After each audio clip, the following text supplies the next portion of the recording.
Good morning friend, simple PT में आपका फिर से स्वागत है। तो हर बार की तरह मैं वीडियो लेट ही डालता हूँ क्योंकि मेरे पास टाइम नहीं होता। और आज की वीडियो में हम 2 या 3 टॉपिक के ऊपर बात करने वाले हैं। देखो, फर्स्ट टॉपिक होगा कि आपको स्पीकिंग पीटी एकेडमी की कैसे इजीली निकालनी है। सेकंड टॉपिक रहेगा कि आपको read aloud and other thing is that कि स्पीकिंग में आपको कैसे फ्लो में बोलना होता है। देखो, हर यूट्यूबर की एक ही पिच होती है। वो कहते हैं कि आप ऐसे बोलो या सिंपल पॉज लो। मेरा मेरा डिफरेंट टेक्निक है। मैं अपनी टेक्निक को डिफरेंट वेज में लेकर चलता हूँ, ठीक है। तो मैं अपनी टेक्निक के हिसाब से चलता हूँ, मैं दूसरों के वे के हिसाब से नहीं चलता, ठीक है। जो टेक्निक मेरे को अच्छी लगती है मैं उसके हिसाब से आपको बताता हूँ। देखो, इसमें स्पीकिंग पार्ट में, जो पीटी स्पीकिंग में आपको 5 पार्ट आते हैं। जो पांचवा पार्ट होता है वो आंसर सिंपल क्वेश्चन होता है, okay.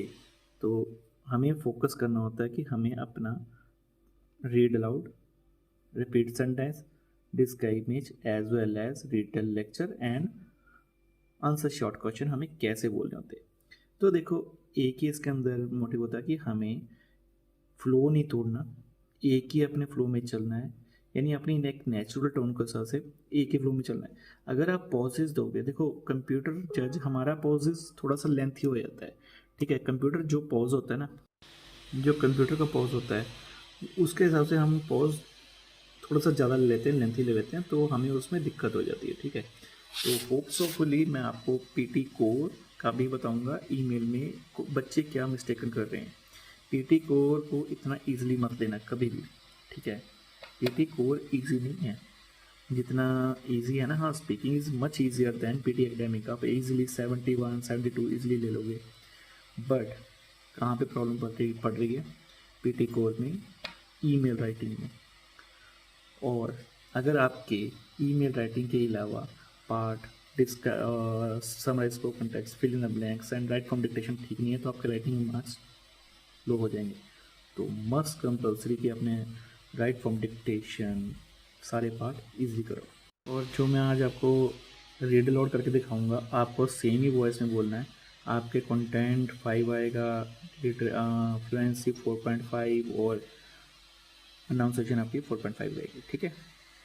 The other direction has been to situate popular culture firmly within the context of power, but to emphasize so strongly the forces of domination as to make it appear impossible for a genuine popular culture to exist at all.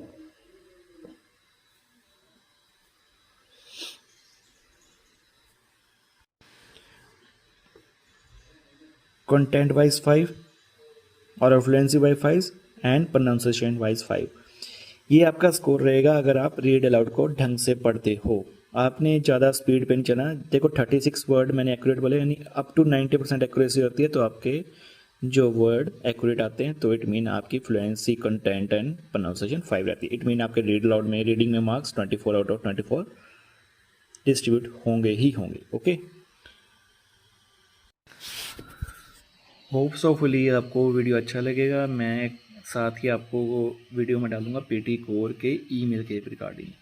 Email में आपको कैसे करना है, इसके अंदर हर email का different template चलता है, ठीक है। ये नहीं है कि आप यूनिवर्सल टेम्पलेट डाल दो और आपको स्कोर मिल जाएगा। वो आपके स्कोर डिडक्ट हो जाएंगे। यानी अगर ऑलमोस्ट आपके 12 मार्क्स की ईमेल है, आपको 4 ईमेल आई तो 3 मार्क्स की ईमेल आई टोटल, तो आपको टोटल ही 6 मार्क्स मिलेंगे क्योंकि उन्होंने टेम्पलेट डिटेक्ट कर लिया। आपने हर किसी में सेम वर्ड डालें, कीवर्ड डालें, आपको कंटेंट मिल गया।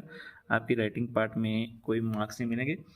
तो होप्सफुली कि आपको वीडियो अच्छा लगे। तो वीडियो अच्छा लगेगा तो प्लीज़ लाइक एंड सब्सक्राइब जरूर करें। हाँ, एक और ज़रूरी बात है कि जो स्टूडेंट को एसओपी बनानी नहीं आती, हम एसओपी बनाने का काम भी करते हैं कि एसओपी कैसे क्रिएट होती है, ठीक है। फिर दिन हम नॉमिनल चार्जेस लेते हैं। ये ज़्यादा चार्जेस, जैसे बाहर से आप एसओपी क्रिएट करते हो, आप लिखवाते हो तो वो 10,000 रुपये चार्ज लेते हैं, वो भी गलत है।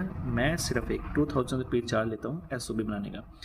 तो उसके अंदर मैं एसओपी आपके प्रोफाइल के अकॉर्डिंग ही बना के देता हूँ। एक्चुअली क्या होता है कि डिफरेंट यूनिवर्सिटी की डिफरेंट एसओपीज़ होती हैं, डिफरेंट कंट्रीज़ की डिफरेंट एसओपी। तो हमें उसको देखना पड़ता है कि एसओपी आपको कॉलेज कौन सा बेटर लग रहा है, किस कॉलेज में आपकी एसओपी बेटर रहेगी और आपका बैकग्राउंड स्ट्रॉन्ग है तो हमें अगर आपका गैप ऑफ स्टडी है तो हमें गैप ऑफ स्टडी के लिए भी मैं आपकी हेल्प कर सकता हूँ। मेरे अपने स्टूडेंट के आप बिलीव नहीं करोगे 16 ईयर वो गैप ऑफ स्टडी का ऑस्ट्रेलिया का वीज़ा मैंने सिर्फ उसको टेक्निक दी थी, SOP बनवाई थी, हमने उसकी गैप ऑफ स्टडी को कंप्लीट किया था कि हमने उसको दिखाया कि ये क्या कर रहे थे उसके दौरान, तो वो हमने सारा किया और विद इन 1 डेज़ में वीज़ा आ गया था। शाम को अप्लाई किया था उन्होंने और अगले दिन एजेंट ने मना कर दिया था कि वीज़ा नहीं आएगा, लेकिन हमने कहा था रिस्क लो, क्योंकि मेरे को पता था कि हमने क्या डॉक्यूमेंटेशन की है। तो होपसफुली कि आप मेरी बात को एग्री करो तो आपको ज़रूर आप अपने पाथ पे अचीवमेंट ज़रूर करोगे, ठीक है। तो होपसफुली कि आप वीडियो को लाइक करो, शेयर करो और सब्सक्राइब करो। Good morning and thank you very much.